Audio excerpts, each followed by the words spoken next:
पत्ता छ निर्दुखा होन्तु सबे विपानिनो। भय पत्ता छ निर्भया होन्तु सबे विपानिनो। शोका पत्ता च निशोका होन्तु सबे विपानिनो। दुःख पत्ता रोगान्तर कल्प सतन्तर कल्प दुर्भिक्षान्तर कल्पादिमा पतित भएर दुःखले ग्रस्त भइरहेका सबै विपानिनो। सम्पूर्ण भएका सत्व प्राणीहरू निर्दुःख दुःख रहित भएको वा दुःख नभएको होन्तु भवन्तु भइबक्सोस् हजुर। भय पत्ता राजा भय चोर भय अघि भय उदक भय विभिन्न प्रकारका तिथि डर भय त्रासमा त्रासित भइरहेका वा भयभीत भइरहेका सबै विपानिनो। सम्पूर्ण भएका तिथि सत्व प्राणीहरू निर्भया भय रहित भएको वा भय नभएको होन्तु भवन्तु भइबक्सोस् हजुर। शोक पत्ता च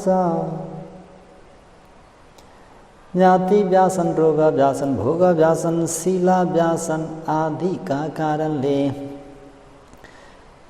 शोकाकुल भइरहेका सबै विपानिनो।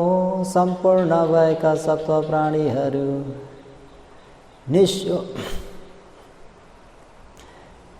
निशोकाचा शोक रहित भएको वा शोक नभएको होन्तु भवन्तु भइबक्सोस् हजुर। साधु।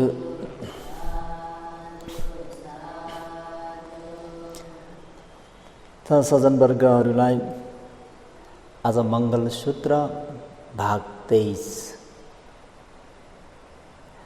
दार सङ्ग हो। मङ्गललाई उपदेश गर्नु आगावै धर्मका मालिक भई बक्सेका वहाँ तथागत अरहं सम्यक सम्बुद्धलाई वन्दना। साथै धर्मरत्न र सङ्घरत्नलाई पनि वन्दना।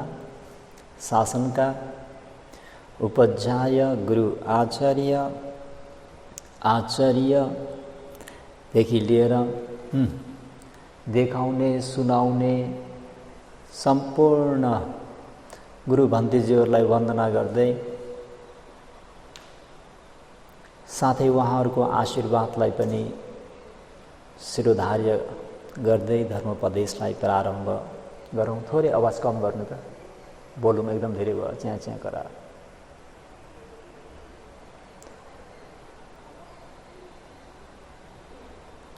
त सबैले राम्ररी सुन्न सकोस्, सुनेर बुझ्न सकोस्, बुझेर पनि दैनिक जीवनमा व्यावहारिक जीवनमा आचरण गरेर लौकिक मङ्गल लोकोत्तर मङ्गल साथ लिन सकोस् भन्ने शुभेच्छाका साथ दार सङ्ग हो भाग 23 मङ्गलसूत्रको पुत्र दारस सङ्ग हो मा पुत्र सङ्ग्रह हिजो समाप्त भयो। त आज दार सङ्ग हो। आफ्नो अर्धाङ्गिनीलाई सङ्ग्रह गर्नु भनेको यो श्रीमानहरूको एउटा कर्तव्य व्रत धर्म पूरा गर्नु नै हो। सज्जनवर्गहरू, श्रीमानहरूले कर्तव्य धर्महरू कसरी पूरा गर्ने त भन्दा आफ्नो अर्धाङ्गिनीहरूलाई मान गर्नु रे, अवहेलना नगर्नु, पर स्त्री गमन नगर्नु, सम्पत्तिको अधिकार सुम्पिदिनु र समय समयमा वस्त्र गरगहनाहरू दिनु। यसरी चाहिँ श्रीमानले आफ्नो अर्धाङ्गिनी प्रति अथवा अर्धाङ्गिनीलाई सङ्ग्रह गर्नु। नम्बर 1 मा सम्माननाय, सम्मान गर्नु। कसरी सम्मान गर्ने त भन्दाखेरि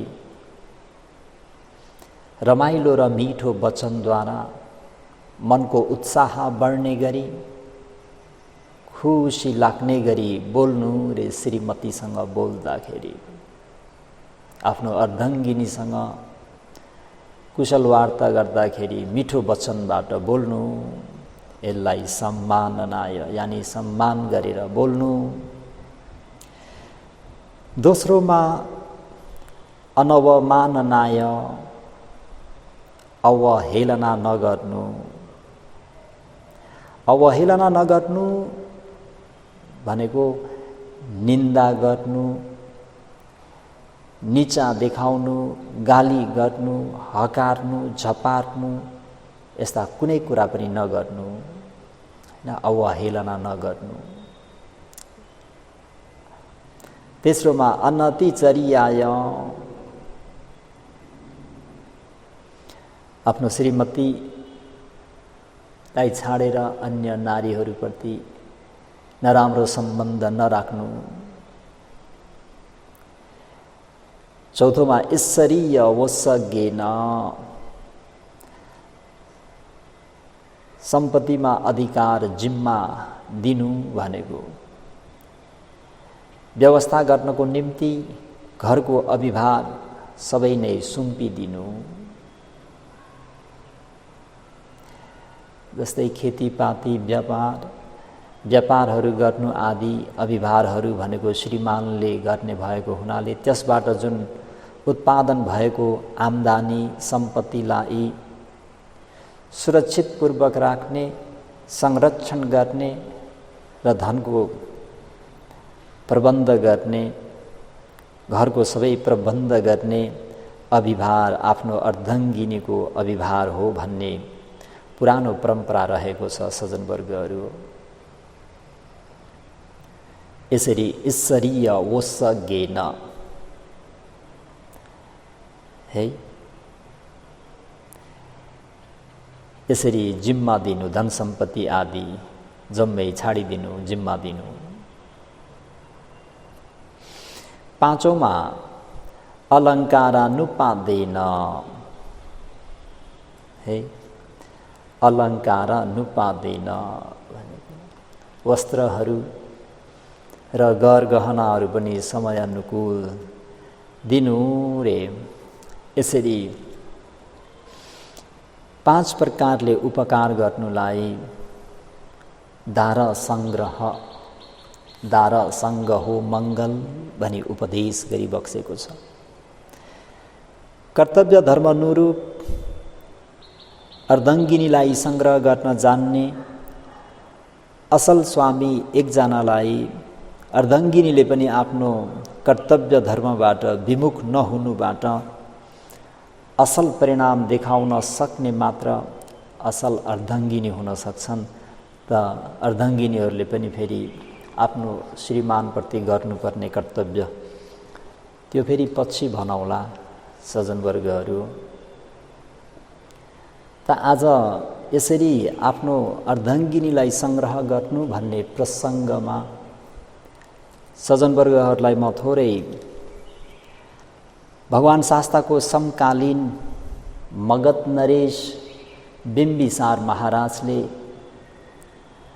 आफ्नो अग्रमहेशी खेमा महारानी आफ्नो अर्धाङ्गिनीको कसरी सङ्ग्रह गर्नुभयो भन्ने प्रसङ्ग थोरै जोड्न चाहन्छु।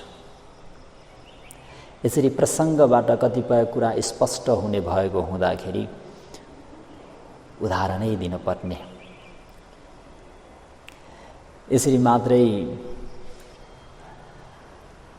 सम्माननाय, अवमाननाय, अनातिचर्याय, ईश्वरीय वशज्ञेन, अलङ्कारानुपादानेन सम्मान गर्नु, अवहेलना नगर्नु, अन्य स्त्रीहरूसँग अतिक्रमण नगर्नु, श्री सम्पत्तिको जिम्मा दिनु, अलङ्कारहरूले समय अनुकूल अलङ्कारहरू पनि खरिद गरेर दिनु भन्दा पनि हाम्रा बिम्बिसार मगध नरेशले कसरी सङ्ग्रह गर्नुभयो भन्ने कुरा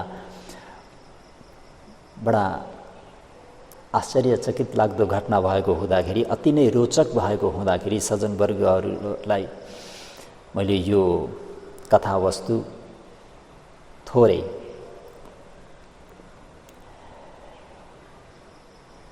खेमा स्थिविरा अथवा खेमा उपासिका बनाउँ। पहिला भिक्षुनी हुनुभन्दा अगावै खेमा भनेकी मगध नरेश बिम्बिसार महाराज की अग्र महेशी मध्ये एक। भगवान बुद्धको समयकालमा मगध देश भनेको राजगीर नगर, राजगीर देश त्यस ताकाका समस्त भारतमा अति प्रभावशाली तथा शक्ति सम्पन्न राज्य भन्ने कुरा तपाईँ हामीहरूले बिर्सन भएन। यी खेमा महारानी खेमा राजकुमारीको जन्म चाहिँ मध्य देशको सागल नगरमा भएको थियो। राजकुमारी जन्मिँदा नगरमा भइरहेका तिती भय अन्तरायहरू दूर भएर गएको कारणले गर्दा राजकुमारीको नामलाई खेमा, पालीमा खेमा, हामी भाषामा छेमा भनेर रहन गएको। उनले आफ्नो नाम पनि लिएरै आएकी उनले है। त उहाँले आफ्नो अपादान पालीमा पनि मध्य राजाको अति प्रिय पुत्री भई सागल नगरको राजदरबारमा छेमा राजकुमारीको जीवन हुर्कियो। यौवन अवस्था पुगेपछि राजकुमारी यति राम्री भइन् कि अति नै सुवर्ण सम्मान सुन्दरी थिइन् भनिराखेको छ। उनको विवाह मध्य राजाले यानि खेमाका पिता महाराजले मगध नरेश बिम्बिसार महाराजसँग गरिदिए। यी कुरालाई खेमा महारानीले पछि आफै स्वयं आफ्नो थेरी अपादानमा उल्लेख गरेकी छिन् है। खेमा महारानी बिम्बिसार राजाकी अति प्रिय थिइन्। मगध देश जस्तो शक्ति सम्पन्न राज्यको राजाको महिर्षि हुन पाउँदा स्वभावत खेमा महारानी अति नै हर्षित भएकी थिइन्। खेमा महारानी आफ्नो रूप लावण्यमा निकै मग्न र अभिमान गर्दथिन्। रूप लावण्यको विषयमा लिएर कसैबाट पनि कुनै गुनासो सुन्न चाहँदैनथिन् है। त यता हाम्रा बोधिसत्व सिद्धार्थ गौतमले 29 वर्षको उमेरमा महाविनिष्क्रमण गरेर 6 वर्षसम्मको दुष्कर्चार्य पश्चात 35 वर्षको युवा अवस्थामा बुद्धत्व ज्ञान प्राप्त गर्नु भइसके पश्चात चरिका गर्ने कर्मैसित वहाँ राजगीर नगर आइपुग्नुभयो। भगवान शास्ता राजगीर नगरमा आइपुग्नुभयो भन्ने सूचना सुनि मगध नरेश बिम्बिसार महाराज अनेकौं परिषदहरूलाई लिएर भगवान शास्ता कहाँ धर्मोपदेश सवर्ण गर्न गए। यसरी धर्मोपदेश सुनि अत्यन्त प्रभावित भई बिम्बिसार राजा विशाल परिषदका साथ बुद्ध धर्म सङ्घको शरणमा परि बुद्धको अनुयायी मात्र होइनन्, बुद्धको एक ठूलो उपस्थापक तथा संरक्षक पनि भइबक्से। सोही बखत राजाले आफ्नो अति रमणीय भएको वेलुवन भन्ने बिहारलाई भगवान प्रमुख भिक्षु सङ्घलाई प्रदान गरी त्यहाँ अनेकौं भव्य सभ्यताको साथमा बिहारहरू निर्माण गराई महान दान गरियो। त त्यो बिहार पहिलो बिहार भनौँ, बुद्ध शासनको पहिलो बिहार। बिम्बिसार महाराज भगवान शास्ताका यति भक्त थिए कि बुद्ध धर्म प्रचार कार्यमा समेत स्वयं राजा सक्रिय भई बक्सिनुहुन्थ्यो है।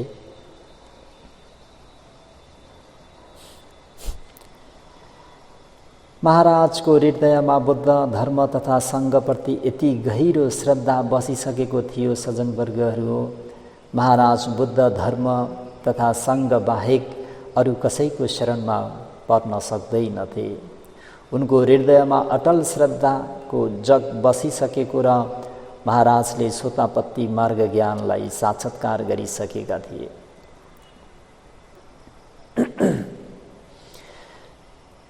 यता महाराजकी महेशी खेमा महारानी स्वभावत अति रूपाभिमान गर्ने गर्थिन्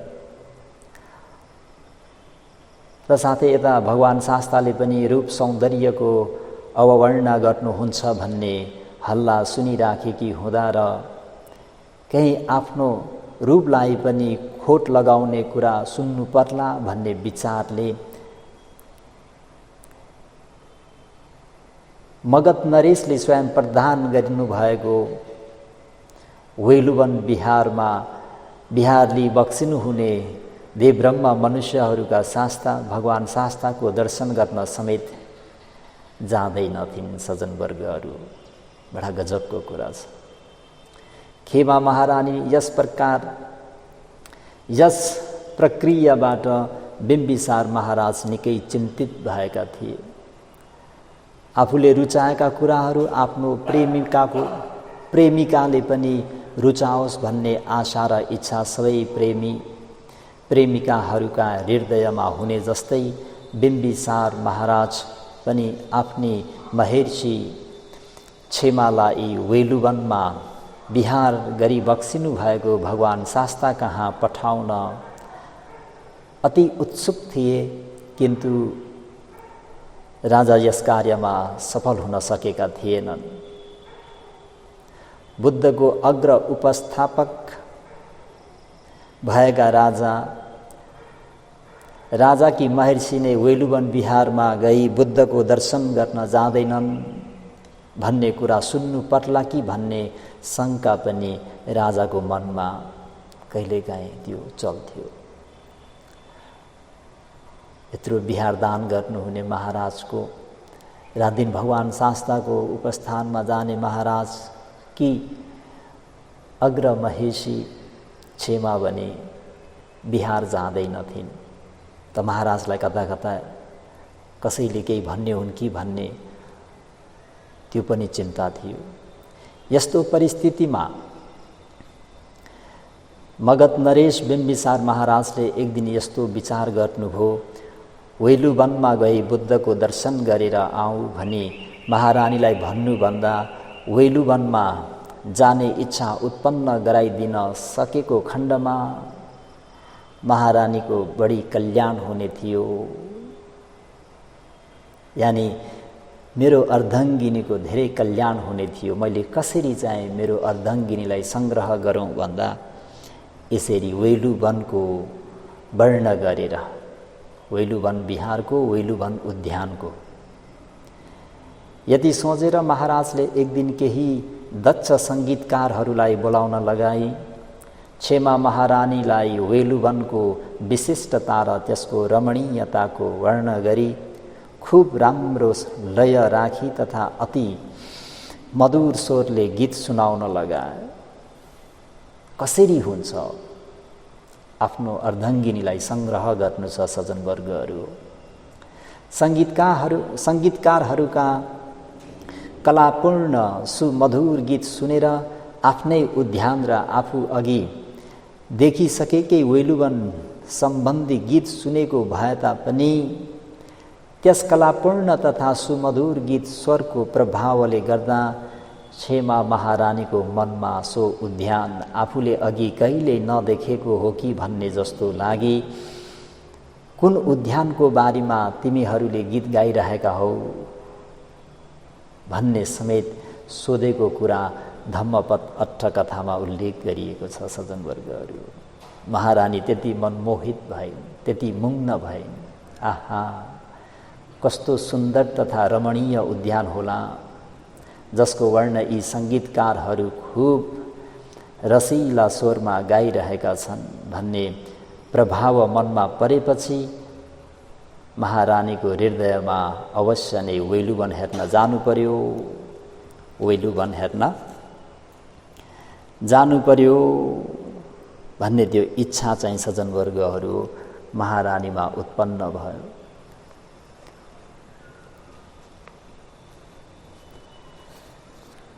त वैलुवनलाई धेरै प्रकारले वर्ण गरिएको मध्ये म हजुरहरूलाई वैलुवनलाई कसरी चाहिँ सङ्गीतकारहरूले काव्यको रूपमा उपदेश गरेर भनेर दुई तीन चारवटा गाथा यसो सुनिहेरौँ।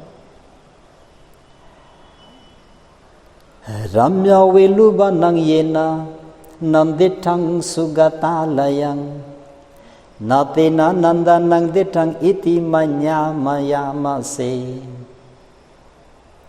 येन जुन व्यक्तिले रम्यम अति रमणीय भएको मनमा शान्त हुने आनन्द हुने सुगतालयं देवब्रह्मा मनुष्यहरूका धर्मराज भई बक्सेका तथागत शास्ताको वासस्थान पनि भएको वेलुवनं बाँसको वन नाम भएको उद्यानलाई नदेठं भाग्यले साथ नदिएर देख्न नपाएको वा देख्न नपाउने तेन ती व्यक्तिहरू नन्दनं देवताहरू रमण गर्ने नन्दवन नामको देव उद्यानलाई नदेठं नदेखिएको होती हुन्छ। यदि यस प्रकारले मयङ हामीहरूले मन्यामसे धारण गर्छौँ वा सम्झिन्छौँ। जुन व्यक्तिले अति नै रमणीय भएको, मनलाई आनन्द हुने, शीतल पार्ने, जहाँ देवब्रह्म मनुष्यहरूका शास्ता भई बक्सेका सम्मा सम्बुद्ध विराजमान भई बक्सेको वासस्थान भएको त्यो वेलुवन उद्यानलाई यस्तो व्यक्ति होला जुन व्यक्तिको भाग्य, जुन व्यक्तिको पुण्य कम हुँदाखेरि हेर्न नपाएको त्यो व्यक्ति देवताहरू अति रमाउने त्यो नन्दनवनलाई नदेखे जस्तै नै हो भनेर हामी यसरी विचार गर्छौँ।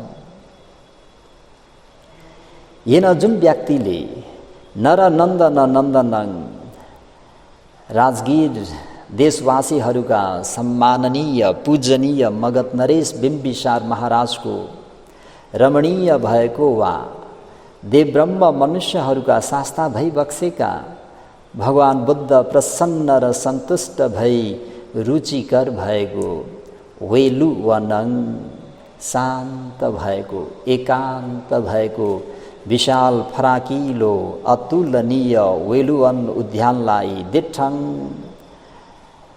राम्रोसँग देख्नेछ। तेन त्यो व्यक्तिले अमरिन्द सुनन्दनं देवताहरूका राजा भई बक्सेका शक्र देवेन्द्रलाई धेरै रुचिकर भएको साथै नन्दनं देवताहरू रमण गर्ने नन्दवन नामक उद्यानलाई सुदिठं राम्रोसँग देखेको हुन्छ। भन्नुको तात्पर्य जुन व्यक्तिले वेलुवन विहार जहाँ देवब्रह्मा मनुष्यहरूका शास्ता चार एरिया पद कुशलपूर्वक विहारले बक्सनु भएको छ, त्यो विहार, त्यो वन वेलुवन उद्यानलाई गएर जसले देखेको हुन्छ, त्यो वेलुवन विहारलाई देखेको व्यक्तिले देवताहरूका राजा शक्र देवेन्द्र अति नै रमण गर्ने, शक्र देवेन्द्रलाई धेरै रुचिकर हुने, देवताहरू जुन नन्दवनमा मग्न भएर बस्ने र त्यो सबै देखेको हुन्छ।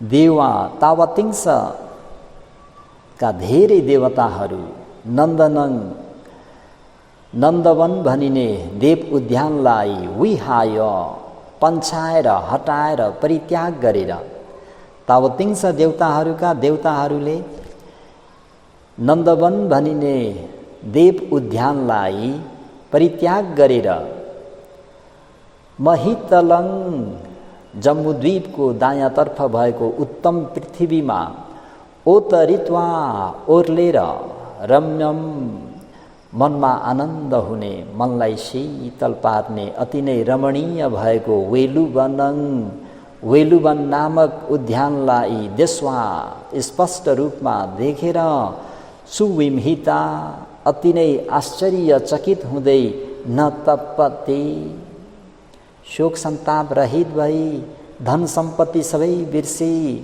कहिले पनि तृप्त हुँदैनन्।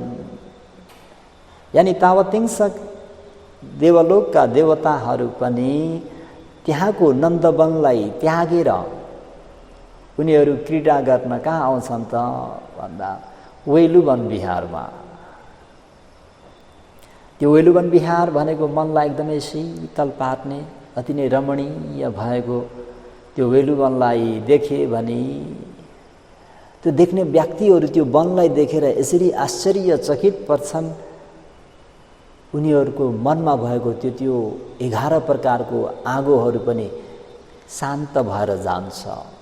किन भन्दाखेरि वेलुवन बिहारमा केवल भगवान शास्ता मात्रै विराजमान होइन कि त्यहाँ हजारौं भन्देजु भिक्षुहरू पनि आफ्नो दिवा विहारको निम्ति कोही रुखको मुनि, कोही चक्रमण स्थलमा चक्रमण गरिरहनु भएको, कोही रुखको वृक्ष मुनि, कोही बाँसको घारी मुनि चाहिँ सबै आफ्नो कर्मस्थानमा आफ्नो स्मृति सम्पजन्य भएर भर्खरका 20, 22, 25, 30 युवा अवस्थाका भिक्षु भन्तेजीहरू आफ्नो चक्षु घान सोत आदि गरिएका इन्द्रियहरूलाई संयम गरेर त्यो आफ्नो शील समाधि प्रज्ञामा मग्न भएर बसेको देख्दाखेरि बडा आश्चर्यचकित भएर आफ्नो मनमा भइरहेको लोभ दोष मोह रूपी अग्निहरू, जरा व्याधि मरणको अग्निहरू, शोक परिदेव दुःख दोमनस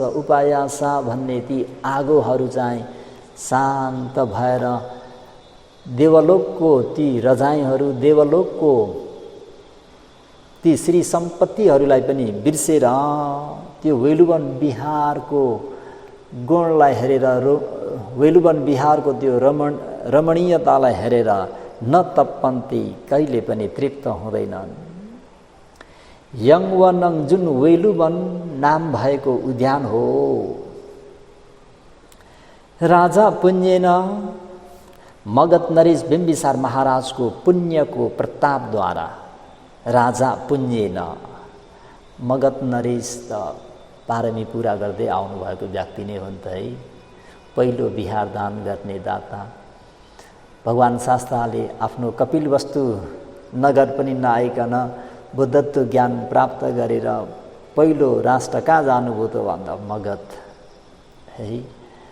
बाल्यकालका पनि मित्र त पहिलो दर्शनमै पहिलो उपदेशमै सोतापत्ति मार्ग ज्ञान फल ज्ञान प्राप्त गर्ने अतीतको पुण्य पनि त्यसो हुँदाखेरि यहाँ पनि वेलुवनलाई प्रशंसा गर्दाखेरि पनि राजा पुण्येन मगध नरेश बिम्बिसार महाराजको पुण्यको प्रतापद्वारा वा पुण्यको अनुभवद्वारा निब्बतङ उत्पन्न भएर आयो रे त्यो वेलुवन।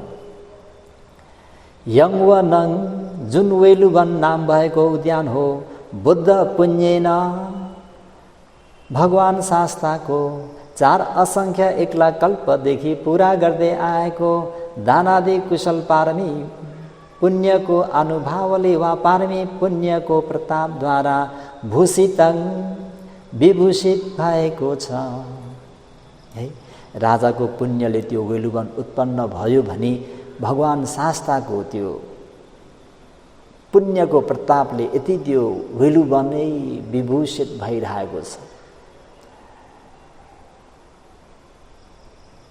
एकदमै सजिएको छ भनौँ न, एकदम जस्तो एउटा पोखरीमा टन्नै पानी छ, कमलका फुलहरू पनि फुलिरहेका छन्, हंसराजहरू पनि त्यहाँ दगुरिरहेछन्, पानीमा पौडिरहेका छन् भने अति नै शोभायमान, होइन? पोखरीमा हुनुपर्ने जुन त्यो माछा कछुवाहरू पनि रङबिरङकाहरू छन्, माथि हंसराजहरू दगुरिरहेका छन्, पौडिरहेका छन् भने त्यो निलो पानी हेर्दा कति आनन्द आउँछ मनलाई।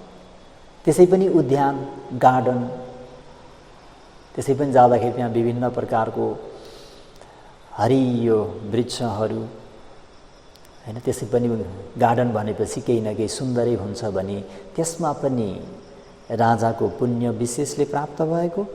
दोस्रोमा बुद्ध पुण्येन, भगवान शास्ताको पुण्य प्रतापले पहिलो बिहार त्यो भगवानको त्यो श्री शोभाले त्यसमा के भइदियो त भन्दा सज्जनवर्गहरू अझै चाहिँ डेन पेन अझै आइदियो। त्यही भएर बुद्ध पुण्येन सम्मा सम्बुद्धको 4 असङ्ख्य 1 लाख कल्पदेखि गरी आएको त्यो पुण्य पारमीको प्रतापद्वारा विभूषित भएको छ है। तस्स वनस उक्त बाँसको घारी वेलुवन उद्यानको गुण सञ्चयं विशाल भएको ती गुणहरूलाई, ती गुण विशेषताहरूलाई कुन लेखकले अथवा कुन कविले, कुन विद्वानले निशेषङ निर्वशेष रूपमा होत्ता फुलमाला गाँसे झैँ गरी कविताको रूपमा बताउन सक्ला र? कसले बताउन सक्ने सज्जनवर्गहरू? कसैको पनि त्यो क्षमता छैन है।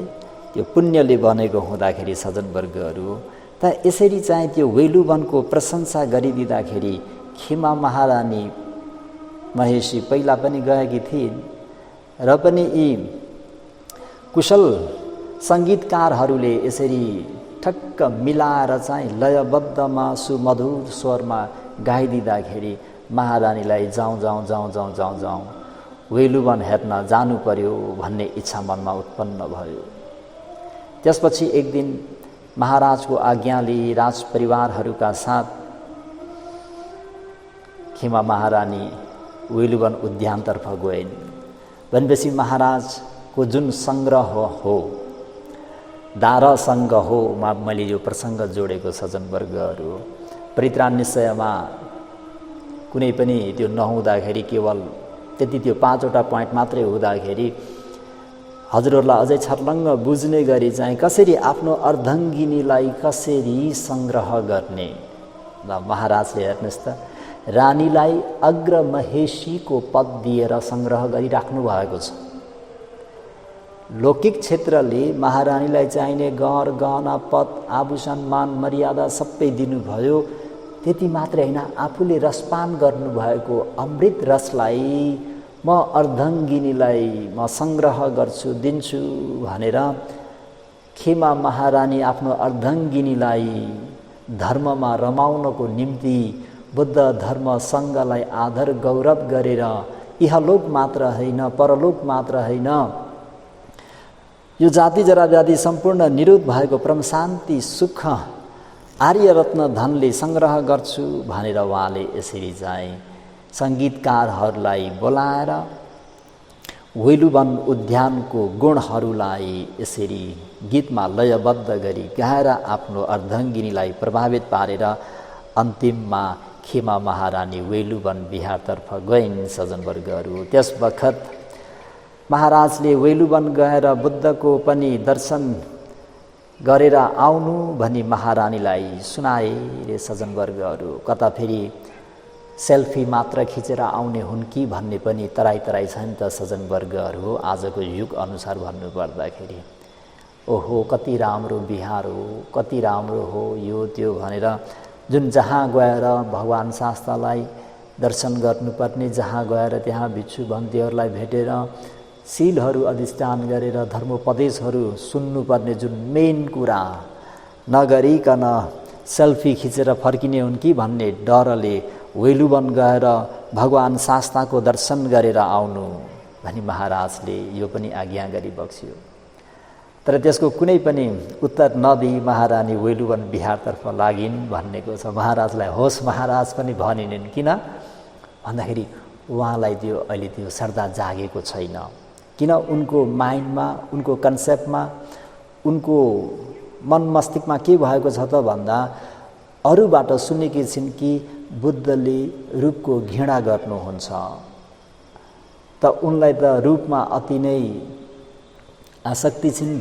रूपाभिमानी हुँदाखेरि कतै बुद्धले रूपको घृणा गर्नुभएको मैले पो सुन्नुपर्ने हो कि भन्ने डर पनि छ नि त सज्जनवर्गहरू।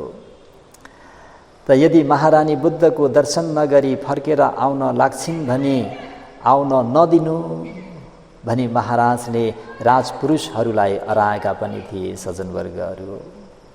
है, यस सम्बन्धमा अझ अगाडि यदि महारानी बुद्ध शास्ताको दर्शन गरी फर्किन्छन् भने बेसै भयो, अन्यथा राजाज्ञा लाग्नेछ भने सुनाउनु, यानि जरिमाना दिनुपर्नेछ भन्ने पनि यसरी कुरा आएको छ। यसरी सुरम्य वेडुवनमा पुगेपछि खेमा महारानी सहेलीहरू तथा राजपरिषदहरूका साथ क्रीडा गर्दै उद्यानमा डुल्न थालिन्। दिन बित्न थालेपछि उद्यानबाट फर्किन लाग्दाखेरि राजपुरुषहरूले रानीको इच्छा बिना नै भगवान शास्ता समक्ष लिएर गए। है, महारानी आउँदाखेरि भगवान शास्ताले आफ्नो रिद्धिद्वारा अप्सरा जस्ती एक अलौकिक सुन्दरी स्त्री निर्माण गरी आफूलाई पंखा हम्काइरहेको दृश्य देखाइदिबक्स्यो। है, यो देवकन्या जस्तो निर्मित रूप देखि खेमा महारानीको मनमा यस्तो लाग्यो, ओहो, यी लोकजनहरूका झुटा कुरा सुनेर भगवान शास्ताले स्त्री रूपको निन्दा गर्नुहुन्छ भन्ने विचार गरी म बुद्ध कहाँ आउन नचाहेकी थिए र बुद्धप्रति गलत धारणा लिएकी थिए। यदि उहाँले स्त्री रूपको निन्दा गर्नुहुने भएको भए यस्ती सुन्दरी स्त्रीलाई पंखा हम्काउन लगाई बस्नु हुन नै थिएन होला। आहा, कति सुन्दरी रहेछन् यी स्त्री, यति सुन्दरी त मेरो आँखाले अघि कहिले पनि देखेको थिइन। यस्तो मनमा सोच्दै बुद्धप्रति आकर्षित हुनुभन्दा पनि बढी खेमा महारानी ती स्त्री रूपमा नै आकर्षित भई बसिरहन्। यस्तो पनि सोच्न थालिन् कि यी स्त्रीको अगाडि त म उनकी दासी पनि बन्न सुहाउँदैन अरे। अनावश्यक नै मैले भगवान शास्ताप्रति द्वेष भावले हेरिरहेकी रहेछु। यस्तो कल्पना गर्दै स्त्रीकै रूपमा मग्न भएर नै आकर्षित भई बसिरहन्। भगवान शास्ताले आफ्नो ध्यान अधिष्ठानको प्रभावद्वारा सो रूपलाई फूल ओइलिए जस्तै गरी देखाइदिनु भो सज्जनवर्गहरू हो।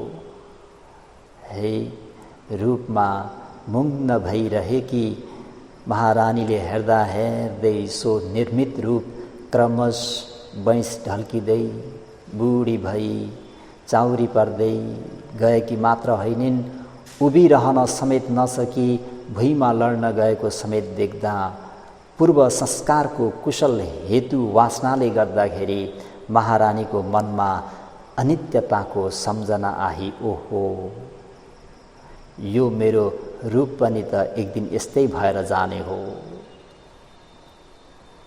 है, उहाँले बाहिरको रूपलाई अघि मक्ख परेर मुग्न भएर हेरेर आहा कति राम्रो भनिन् र तुलना गरिन् आफूसँग। यिनको अगाडि त म दासी पनि बन्न सुहाउँदैन भनेर। अनि त्यो रूपलाई भगवान शास्ताले कर्मैसँग 16, 20, 25, 30, 40, 50, 60, 70, 80 गराएर उभिनै नसक्ने गरी त्यो ढलेर जाँदाखेरि ओहो अनित्य संज्ञा जागेर आयो। किन? 1 लाख कल्पदेखि पारमिता गुणधर्महरू पुरा गर्दै आएकी छिन् नि त सज्जनवर्गहरू। है, अनित्य संज्ञा। त एक दिन यस्तै भएर जाने त हो म पनि भनेर विराग संज्ञा उठी रूपादि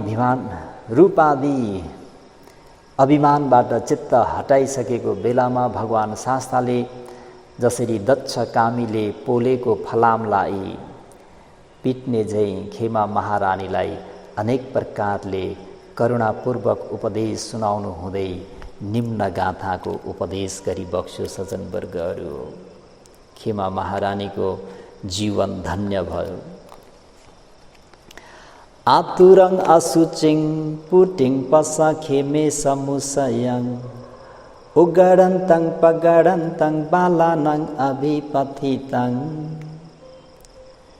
खेमा हे खेमा महेर्षि बालानङ बालमूर्खहरूले अभिपथितङ अभिनन्दन गर्ने चाहना गर्ने आतुर परेको उगडन्तङ पगडन्तङ माथिबाट पनि तलबाट पनि बगिराखेको असुचिपूर्ण भएको इमङ्कायङ यो शरीरलाई पस्छ हेर। हे खेमा,